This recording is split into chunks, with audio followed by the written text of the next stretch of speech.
नाथद्वार में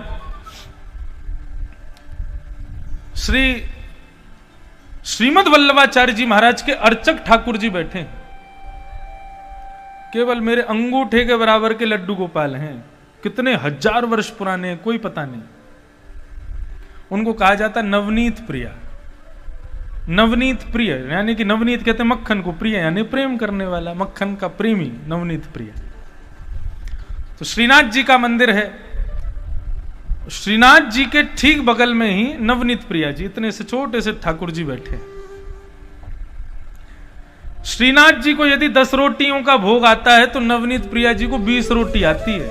यदि 19 रोटी आ गई तो उस दिन या तो अर्चक बीमार हो जाएगा या आरती गिर जाएगी, हाथ से कुछ हो जाएगा। बोले उनसे ज्यादा दो मुझको, जबकि छोटे से ठाकुर जी हैं।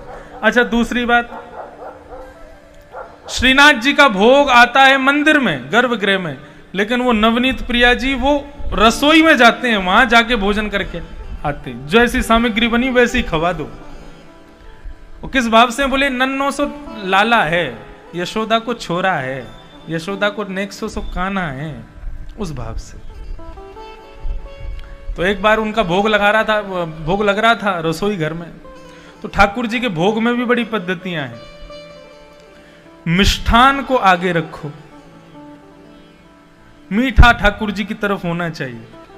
जब थाली ठाकुर जी की लगाई जाती है तो मिष्ठान जो है कुछ भी एक मीठा तो होना चाहिए, वो ठाकुर जी की तरफ पहले करो। भगवान पहले मीठा खाते हैं, फिर मिष्ठान के बाद थोड़ा नमकीन सामान रखो, फिर उसके बाद थोड़े पापड़ और भुजिया आदि वो सब रखो, फिर रोटी रखो। अब आप लोग जैसे लगाएं, आपका अपना रुचि है, लेकिन मिष्ठान ठाकुर जी की तरफ रखो।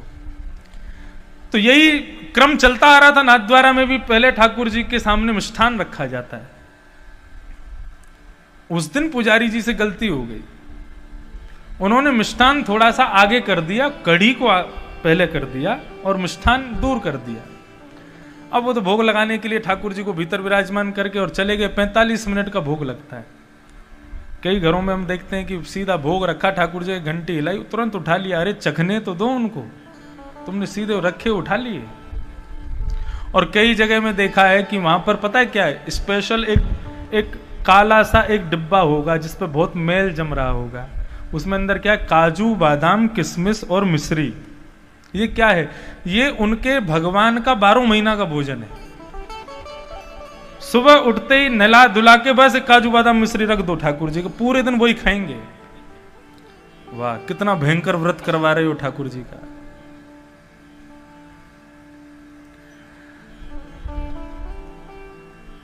तो ऐसा करके वो पुजारी जी चले गए, वो ठाकुर जी भोग लगा रहे थे। अब 45 मिनट भोग लगता है। 45 मिनट के बाद जैसे ही पुजारी जी भीतर आए तो नवनीत प्रिया जी अपने सिंहासन से गायब, छोटे से ठाकुर जी। अब तो वो खोजे, पूरे नाथद्वारा में हल्ला मच गया। नवनीत प्रिया जी चले गए, नवनीत प्रिया जी चले गए, पूरा मंदिर इकट्ठा हो गया। बर्तन उठा के देखें कहां हैं, कहां चले गए, नन्हे से ठाकुर जी कहां गिर गए। सबने कहा भैया एक काम करो, जितनी सब्जी सामग्री सबको छानो, इनमें तो नहीं पड़े कहीं। अच्छा, हमारी तरह थाली नहीं लगती है ठाकुर जी की।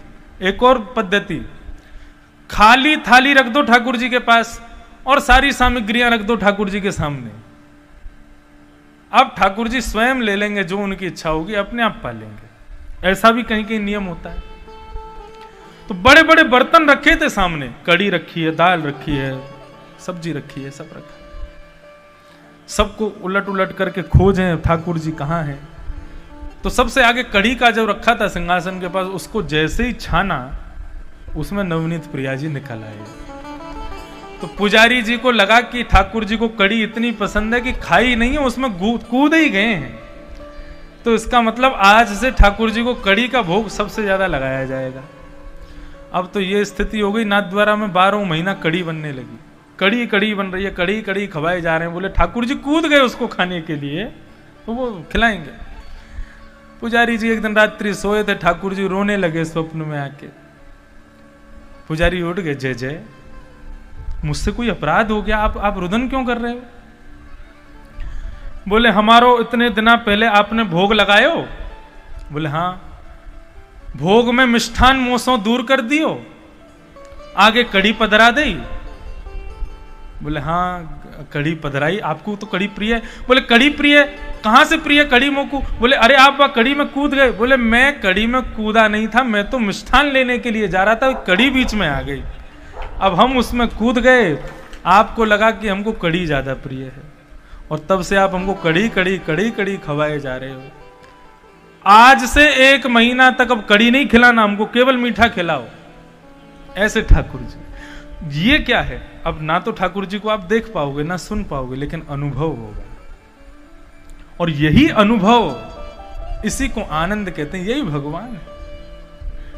ये अनुभव सबको हो, उसके लिए तो कथा है। गोवर्धन पूजा आती है तो गोवर्धन पूजा वाले दिन नाथ द्वार में 56 भोग लगाया जाता है। सबके यहां लगता है 56 भोग ठाकुर जी को पधराए जाते हैं। लेकिन इस बार मैं नाथद्वारा गया था अभी दिसंबर में, तब मुझे एक और 56 भोग मिल गया। 56 भोग साल में एक ही बार आता है। आप लोग नाथद्वारा कितने लोग गए हो? हाथ ऊपर करो। आप तो कथा में ही गए थे। हाँ तो नाथद्वारा श्री गोवर्धन नाथ प्रभु आज से 500 वर्ष पहले व्रत छोड़ के चले गए वहां पर। तो नाथद्वारा के जो श्रीनाथ जी हैं वहां पर साल भर में एक बार 56 भोग का भोग आता है ठाकुर जी को। किस दिन आता है? गोवर्धन पूजा वाले दिन, क्योंकि उस दिन सब ब्रजवासियों ने लगाया था 56 भोग। लेकिन दिसंबर के महीने में पूष मास जब प्रारंभ होता है तब फिर एक और बार 56 भोग आता है। मैं मंदिर दर्शन करने के लिए गया तो पुजारी जी के साथ बैठ के मैं ऐसी चर्चा करता हूँ, अब क्या हो रहा है, अब कैसे कर रहे हैं, अब ठाकुर जी को आज ये क्यों धराया, आज ठाकुर जी को ऐसे कुंडल क्यों पहनाए, आज ठाकुर जी का ऐसा मुकुट क्यों धराया, इसके पीछे क्या, हर चीज के पीछे कोई अर्थ है। वो ऐसे ही श्रृंगार आपको लुभाने के लिए ठाकुर जी तैयार नहीं हुए, वो हर चीज का एक अर्थ होता है। तो मैंने कहा आज 56 भोग क्यों होता है? तब बोले कि जो 56 भोग गोवर्धन पूजा वाले दिन होता है, तो वल्लभाचार्य जी महाराज जब थे आज से हजारों वर्ष पहले, तो वल्लभाचार्य जी महाराज के 7 सेवायत ठाकुर जी थे, 7 निधि थे उनके। जिस प्रकार हमारे एक लड्डू गोपाल हैं, उनके 7 थे। उन्होंने क्या किया, अपने पुत्रों को दे दिया, उनके पुत्रों ने अपने 7 पुत्रों को दे दिया। अब 7 पुत्रों ने अलग अलग स्थानों पर अपने अपने मंदिर बना लिए, कहीं कोटा में है, इंदौर में है, सूरत में है, आदि आदि ऐसे 7 हैं। उनका गढ़ नाथद्वार है। 56 भोग वाले दिन वो 7 ठाकुर जी आते हैं नाथद्वारा में, और सब अपनी अपनी सामग्री, अपने अपने 56 भोग अपने साथ लेकर के आते हैं, और वहां नाथद्वारा में 7 निधि बैठते हैं, और एक साथ 56 भोग 7 बैठ करके श्रीनाथ जी के साथ पाते हैं, भोग लगाते हैं। तो वो तो रहा 56 भोग। अब ये दिसंबर में 56 भोग क्यों लगा? तो मैंने पूछा पुजारी जी से, तो पुजारी जी बोले जब वो 7 लोग आते हैं पाने के लिए 56 भोग, तो हमारे श्रीनाथ जी संकोच में आकर के कम खाते हैं। 7 बैठे हैं, अब 7 लोग टेबल पर बैठे हैं भोजन करने के लिए, तो आप जैसे रोज खाते हो वैसे थोड़ी खाओगे। रोज तो महाराज लिए चावल दाल डाली हाथ से बना के और सीधा मुंह में, और जब कोई साथ में बैठे हो तो बड़े अदब से चम्मच उठाएंगे फिर खाएंगे बना के। ऐसे ही ठाकुर जी जब 7 लोग बैठते हैं तो बड़े अदब से खाते हैं। ये मिष्ठान खाएंगे, ये खाएंगे, नहीं ज्यादा नहीं खाएंगे, थोड़ा थोड़ा खाएंगे। नहीं क्या बोलेंगे 7 लोग बैठे। जब 56 भोग लगा के 7 चले जाते हैं तब ठाकुर जी का रोना शुरू होता है। पुजारी जी से कहते हैं, बोले क्या? बोले मैं भूखा हूं अभी। क्यों? बोले उन 7 के संकोच के चक्कर में मैंने ढंग से नहीं पाया। तो क्या करें? तब दिसंबर के महीने में ठाकुर जी का गुपचुप 56 भोग लगाया जाता है, जिसमें अकेले वो ही पाते हैं और कोई नहीं आता।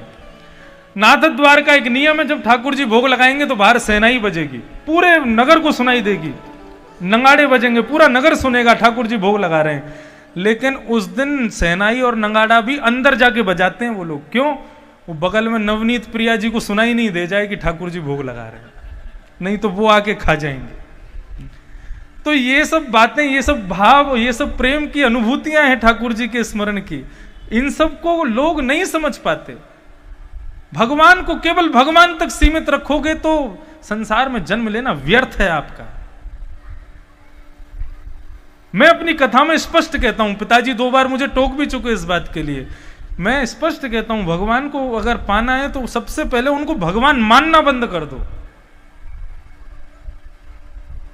पिताजी बोले ऐसा क्यों बोलते हो, लोग गलत अर्थ ले लेंगे। मैंने कहा पिताजी स्पष्टीकरण भी तो करते हो ना। आप केवल भगवान को भगवान मानोगे तो एक दूरी बनी रहेगी, एक भय बना रहेगा, ये भगवान है, ये ईश्वर है। लेकिन वही भगवत पदवी से यदि कोई अपनत्व की पदवी पर आ जाए तो प्रेम अनंत हो जाएगा। वक्ता को, कथा करने वाले को केवल व्यास तक सीमित मत रखो, उसके प्रति भी कोई ना कोई संबंध आपका हो जाना चाहिए। 7 दिनों में मित्र भाव हो, भ्रातृ भाव हो, कोई भाव हो, उस भाव से क्या होगा, उसकी कही गई बातों में फिर आपका इंटरेस्ट अपने आप बढ़ेगा। जब कोई अपना अच्छी बात कहता है तो सुनने में आनंद आता, पराया कुछ भी कहता रहे उससे हमको क्या मतलब। इसलिए अपनत्व की स्थापना ये बहुत जरूरी है। तो भगवत भक्ति में कोई ना कोई बदलाव, रोज कुछ ना कुछ चेंजेस किया करो। एक सी भक्ति रोज नहीं होनी चाहिए, एक सी सेवा ठाकुर जी की रोज मत किया करो, कुछ कुछ बदलाव किया करो। हम तो 12 महीने के 12 इत्र लगाते ठाकुर जी को, हर दिन अलग इत्र लगता है। उनको थोड़ा सुख मिले, थोड़ा नवीनता आवे। तो भगवान ने कहा कि भैया सत्कर्म करो, कुछ विलक्षण करो, मतलब एक सी चीज मत करो, कुछ अलग करो। तब नारद जी महाराज मन में विचार करने लगे क्या किया जाए। तब वो सब जगह पूछते पूछते बद्रीनाथ पहुंचे और बद्रीनाथ में सनत कुमारों से जाकर के उन्होंने प्रार्थना की कि महाराज सत्कर्म किसे कहते हैं मुझे बताओ। तब सनत कुमारों ने 5 प्रकार के सत्कर्म बताए हैं, ध्यान से सुनिएगा। द्रव्य यज्ञ, तपो यज्ञ, योग यज्ञ तथा परे, स्वाध्याय यज्ञान यज्ञश्च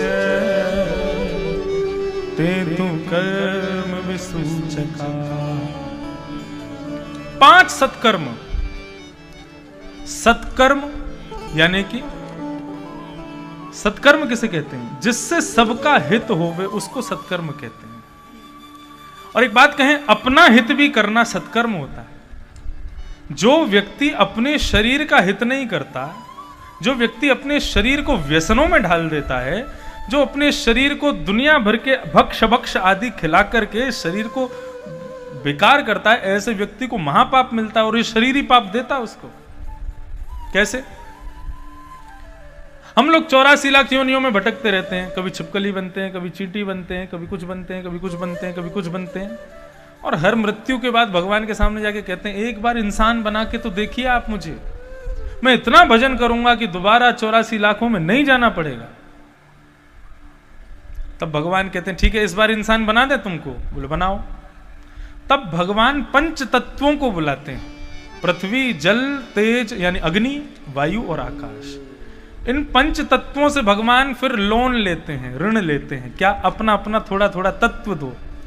पृथ्वी अपना तत्व देती है, अग्नि अपना तत्व देती है, जल अपना तत्व देता है, वायु अपनी तत्व देती है, आकाश अपना तत्व देता है। इन सब से मिलाकर के भगवान आपको एक शरीर दे देते हैं। लेकिन आपको जब वो दी जाती है तो फिर भगवान उन 5 से पूछते हैं कि ये लोन तो हमने लिया, इसमें इंटरेस्ट क्या बैठेगा?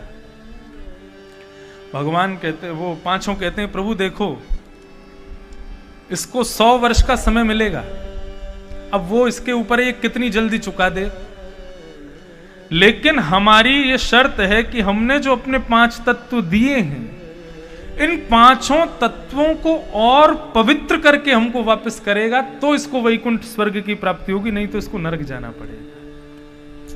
यदि हम 5 को अपवित्र कर दिया इसने, तो फिर हम 5 ही मिलकर के इसको नरक ले जाएंगे।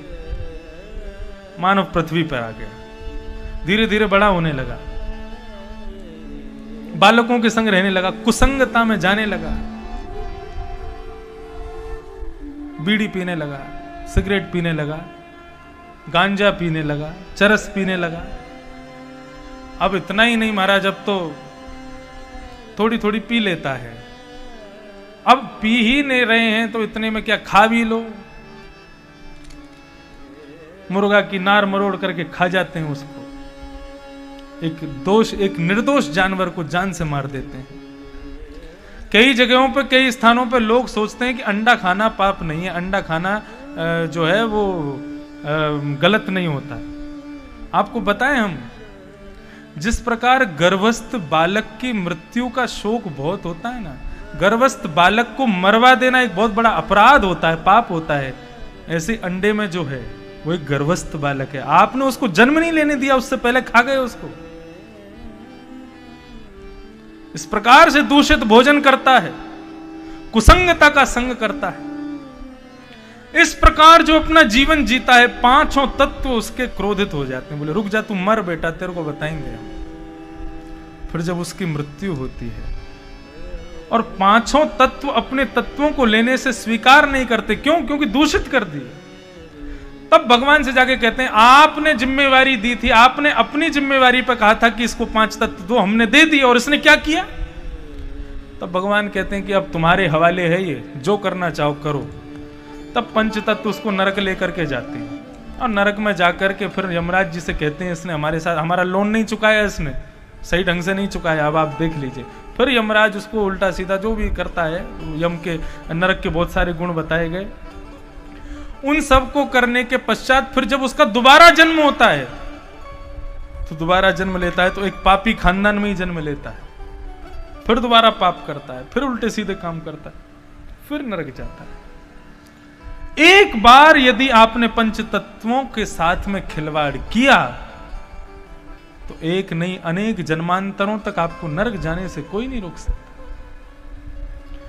इसलिए पंच तत्वों से बना हुआ ये शरीर है, शरीर को हमें वापस करना है, ये कोई फ्री में हमारा हमको मिल नहीं गया, ये लोन है हमारे पास में शरीर। इस लोन को सही ढंग से चुकाने के लिए कथा सुनो, तीर्थ यात्रा करवाओ इस शरीर को।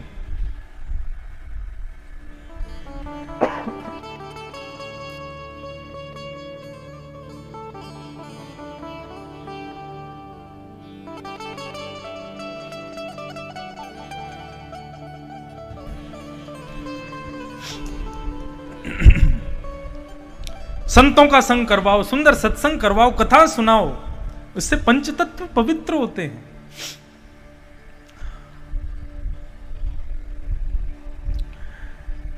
तो ये 5 यज्ञ, ये पंच सत्कर्म है। इसमें सबसे पहला सत्कर्म है कि स्वयं का कल्याण करो, स्वयं को ठीक करो, तब दूसरों का कल्याण करो। तो 5 प्रकार के सत्कर्म कौन कौन से हैं? पहला, द्रव्य यज्ञ। द्रव्य यज्ञ किसे कहते हैं?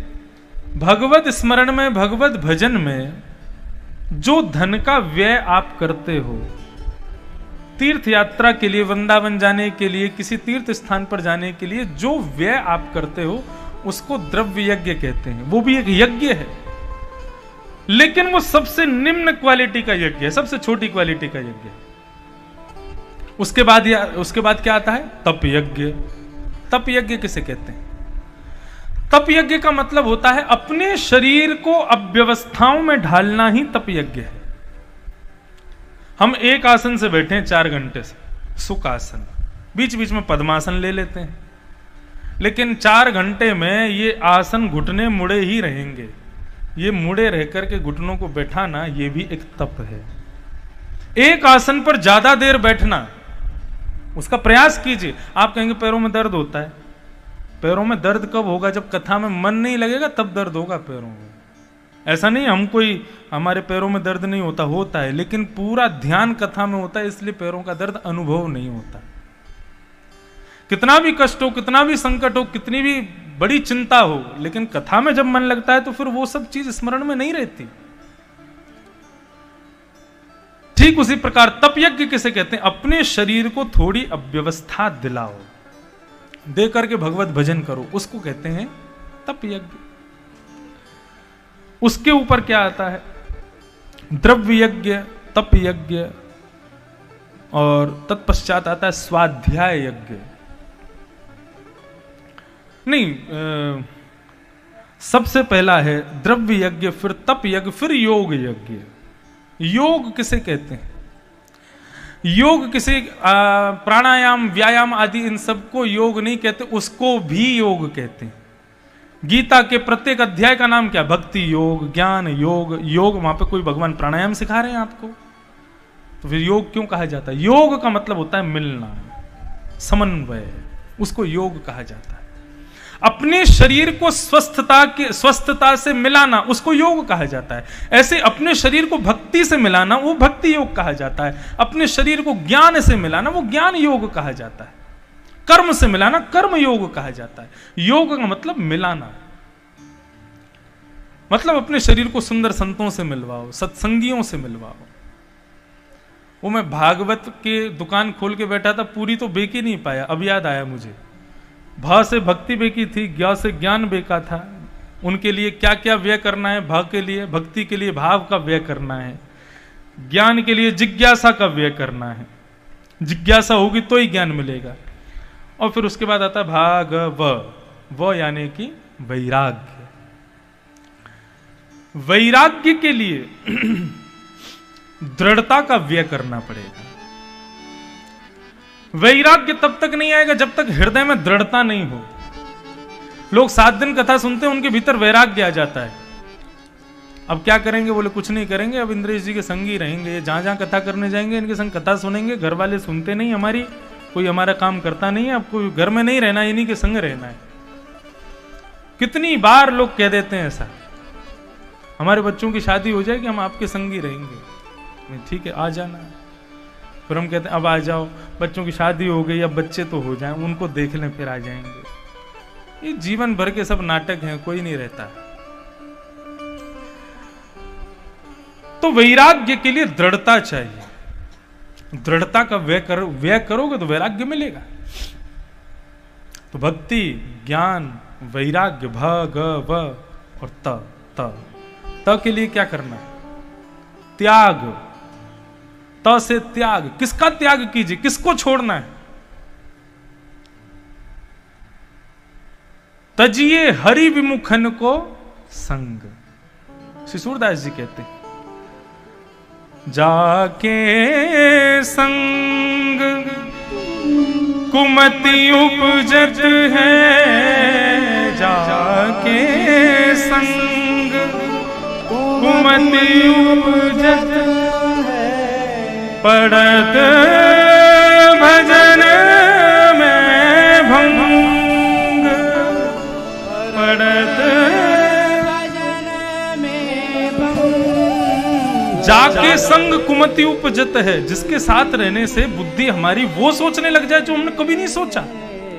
जो दूषित भाव हमारे मन में कभी नहीं आया, वो जिसके संग रहने से आने लग जाए, उसको छोड़ दो। जाके संग कुमति उपजत है, पड़त भजन में भंग।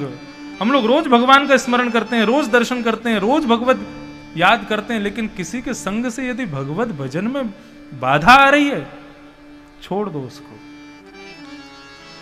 जाके संग कुमति उपजत है, पड़त भजन में भंग। तजोरे मन हरि विमुखन को संग। अच्छा, एक और बात।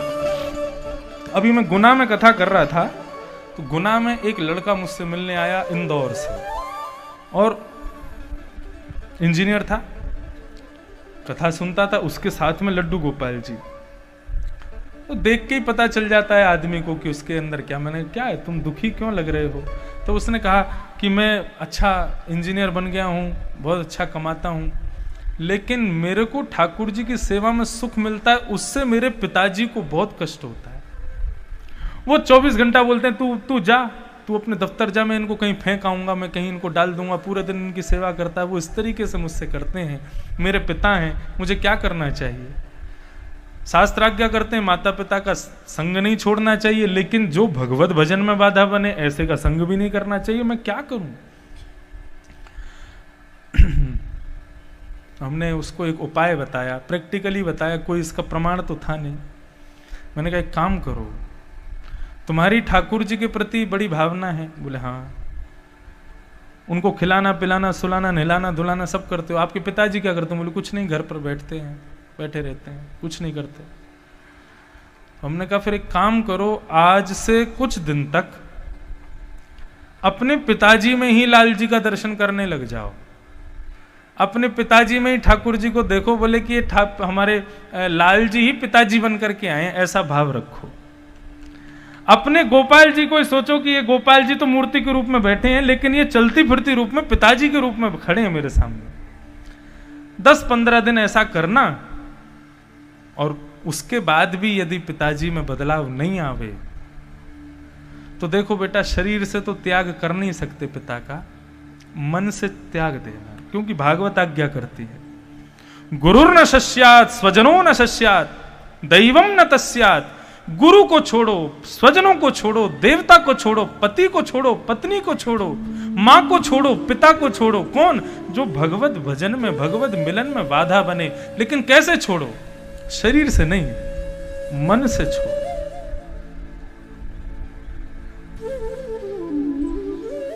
ना तो शरीर से कभी किसी को अपना बनाया जा सकता है और ना किसी को छोड़ा जा सकता है। सदैव मन से ही किसी को अपनाया जाता है और मन से ही छोड़ा जाता है।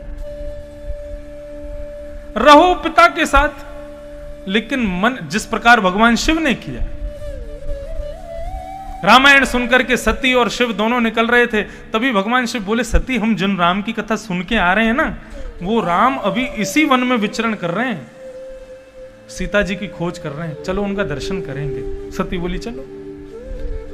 महादेव के साथ में जब सती जाती है, तो जब अपनी प्रियतमा के विलाप में रुदन करती हुई राम जी को देखती है सती, तो सती के हृदय में भाव आती है, ये भगवान है। अपनी पत्नी के वियोग में रुदन भगवान कोई करता है क्या? ये ईश्वर नहीं हो सकता, कोई बेलूपिया है। और भगवान की परीक्षा लेने के लिए सती सीता जी का रूप धारण करके और शंकर जी को बिना बताए और राम जी के पास चली जाती है। सीता जी के रूप में जैसे ही राम जी के सामने प्रकट होती है सती, थोड़ी देर तक तो राम जी देखते रहते हैं। सती ने ऐसा भाव भी प्रस्तुत किया, जिस प्रकार सीता जी राम जी को देख के एक प्रियतम भाव से भुजा उठाती हैं, उस प्रकार सती ने भी भुजा उठाई। लेकिन राम जी समझ गए, आलिंगन नहीं किया, हृदय से नहीं लगाया, चरणों में प्रणाम किया। मां आप अकेली आई हो, शंकर जी नहीं आए साथ में। अब तो सती घबराई, पहचान गए मुझको, भागी वहां से, फिर से अपने सती रूप में आई, शंकर जी के पास जाके खड़ी हो गई। शंकर जी बोले कहां गई थी? तो झूठ बोल दिया। बोले दूर से दर्शन में आनंद नहीं आ रहा था, तो पास से दर्शन करने गई थी। भगवान शिव उसी समय सती का अपने हृदय से त्याग कर देते, रहते हैं साथ में लेकिन हृदय से नहीं रहते। और ये बात सती को कब पता चलती है? जब हिमालय पर पहुंचते हैं, कैलाश में सती सदैव वाम अंग में, पत्नी वाम भाज में बैठती है। जैसे ही सती शंकर जी के बगल में आने लगी बैठने को, तो शंकर जी ने उनका आसन उठा दिया और सामने रखा, बोले यहां बैठो, यहां विराजो। सती उसी समय समझ गई, बोले सन्मुख बिठा रहे हैं, इसका मतलब अब ये मेरा परित्याग कर चुके हैं। उसी क्षण सती ने भी सोच लिया, अब इस शरीर से शंकर जी मुझे कभी नहीं अपनाएंगे। तब पिता के यज्ञ में जाकर के सती हो गई, वही फिर पार्वती बन करके आई। तब शंकर जी ने स्वीकार किया। तो तजोरे मन, शरीर को नहीं बोलते हैं, तजोरे मन हरि विमुखन को संग। तो भागवत, आपने भक्ति खरीदी, भक्ति नहीं खरीदनी, ज्ञान खरीदा, ज्ञान नहीं खरीदना, वैराग्य खरीदा, वैराग्य भी नहीं चाहिए, तो ये चौथी वाली चीज तो मेरी दुकान पे आ गए तो आपको लेके जानी ही पड़ेगी, ये फ्री में। त्याग, ये तो आपको करना ही पड़ेगा। और यदि आपने ऐसा नहीं किया, मेरी कथा सुनने के बाद भी, तो मुझे दोष लगेगा कि तुमने 7 दिन कथा सुनाई, इतने लोगों के 4-4 घंटे बर्बाद किए, फिर भी लोगों के अंदर से जो है कुसंगता नहीं गई, दोष मुझे लगेगा। इसलिए चौथी वस्तु में आपको कुछ व्यय नहीं करना है, कोई खर्चा नहीं करना, ये मेरी तरफ से गिफ्ट है, आपको रख लीजिए। क्या? कि कथा सुनने के बाद में खोजिए जिनके संग रहने से आपकी मति दूषित होती है, ऐसे लोगों को खोजिए। शरीर से भले ही रहना पड़े आसपास, लेकिन मन से छोड़ दीजिए, त्याग दीजिए। तजिए हरि विमुखन को संग। तो ये है भागवत त्याग। तो 5 यज्ञ सत्कर्म बता रहे थे हम। तो द्रव्य यज्ञ बताया, उसके बाद में तप यज्ञ बताया, उसके बाद योग यज्ञ बताया। योग यज्ञ मतलब अपने आप को ऐसे लोगों से संबंध रखवाइए, जिनके साथ ऐसे लोगों से मिलवाइए जिनके संग रहने से आपके भीतर भक्ति का प्रादुर्भाव हो, संचार हो। ऐसे लोगों को खोज करके उनके साथ रहना शुरू कीजिए। सत्संग यदि आप नहीं कर सकते, आपके जीवन में सत्संग नहीं आ सकता, तो बंधुओं कुसंग ना करना भी एक बहुत बड़ा सत्संग है। दूषित लोगों का संग ना करना भी एक सबसे बड़ा सत्संग है। तो योग यज्ञ, उसके बाद बताया स्वाध्याय यज्ञ। यहां जो 2-4 बालक बैठे हैं, ध्यान से सुनना। स्वाध्याय यानी कि स्वयं पढ़ना। गुरुजी ने जो पढ़ाया, अध्यापक ने जो पढ़ाया, सर ने जो पढ़ाया, टीचर्स ने जो पढ़ाया, वो होता है अध्ययन। और जब उसी विषय को आप स्वयं पढ़ते हो, खुद पढ़ते हो, उसको कहते हैं स्वाध्याय। और स्वाध्याय यज्ञ 5 सत्कर्मों में चौथा, यानी कि सेकंड लास्ट सबसे बढ़िया सत्कर्म बताया गया। यदि स्वाध्याय करने वाला, स्वयं पढ़ने वाला बालक मंदिर नहीं जावे, भजन नहीं करे, कथा नहीं सुने, चलेगा, लेकिन वो स्वाध्याय करता है, स्वयं पढ़ता है, तो ऐसे बालक के लिए सत्कर्म है, वही उसकी सबसे बड़ी पूजा है। और उसके बाद 5वां सबसे बड़ा सत्कर्म क्या है? ज्ञान यज्ञ, जो यहां हो रहा है।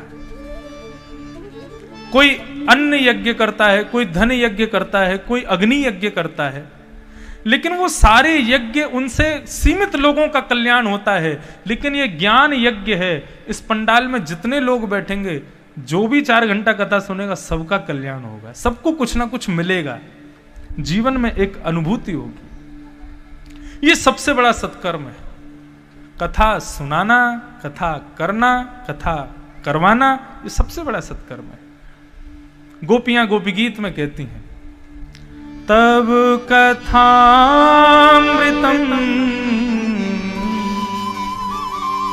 तप्त जीवनम कविभिरीडितम कल्मषापहम्। क्यों हम कथा क्यों सुनती हैं तुम्हारी? गोपियां कहती हैं श्रवण मंगलम। अरे कन्हैया, कोई व्यक्ति संसार की बात करता है ना, तो कानों को सुख नहीं मिलता, लेकिन जब तुम्हारी प्रशंसा करता है तो इन कानों की इच्छा होती है सुनते रहें, सुनते रहें, सुनते रहें। श्रवण मंगलम श्रीमदाततं भुवि गृह्णन्ति ते भूरिदा जना। अरे कन्हैया, इस संसार में यदि सबसे बड़ा धोखेबाज है तो वो तुम हो। गोपियां कहती हैं कन्हैया, पहले तो हमसे प्रेम किया, और जब हम तुम्हारे लिए सब कुछ छोड़ के आ गई तो हमें यहाँ रोता बिलखता छोड़ के चले गए हो। और कन्हैया, सबसे बड़ा यदि दानी यदि संसार में कोई है तो बंधुओं, पूरी भागवत में श्रोताओं की इतनी प्रशंसा की गई है, लेकिन वक्ताओं की केवल एक जगह प्रशंसा, और वो भी गोपियां कहती हैं। बोले संसार में सबसे बड़ा दानी यदि कोई है तो कन्हैया तुम्हारी कथा सुनाने वाले कथाकार है। भुवि गृह्णन्ति ते भूरिदा जना, जो निरंतर तुम्हारे गुणानुवाद गाते हैं, वो कथाकार सबसे बड़े दानी हैं। भगवान कहते हैं क्यों? बोले शब्दों की पत्तल में लपेट करके योगेश्वर कृष्ण को जो श्रोताओं को परोस दे, वही है वक्ता। कृष्ण भले ही दिखते नहीं है, कृष्ण भले ही छूते नहीं है, कृष्ण भले ही पास होते नहीं है, लेकिन वक्ता की कथा सुनकर के लगता है कि उसने अभी छुआ है, वो यहीं बैठा है, वो यहीं आसपास कहीं है। जो उस परब्रह्म को शब्दों की पातल में लपेट करके श्रोता को परोस दे, वो वक्ता सबसे बड़ा दानी है कन्हैया। तो ये कथा कहना एक बहुत बड़ा सत्कर्म है।